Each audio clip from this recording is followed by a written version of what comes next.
విశేషణ పదాల సిరీస్లో మరికొన్ని విశేషణ పదాలను నేర్చుకుందాం. నిదానమైన రైలు, ధీమీ ట్రైన్. లావైన అబ్బాయి, మోటా లడకా. మందపాటి పుస్తకం, మోటీ కితాబ్. లడక పుల్లింగ ఏకవచనము, మోటా లడకా. కితాబ్ స్త్రీలింగ ఏకవచనము, మోటీ కితాబ్. పులుపు మామిడి అంటే పుల్లని మామిడి, కట్టా ఆమ్.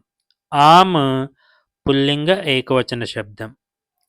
రుచికరమైన భోజనం, స్వాదిష్ట ఖానా. ఖానా పుల్లింగ శబ్దము.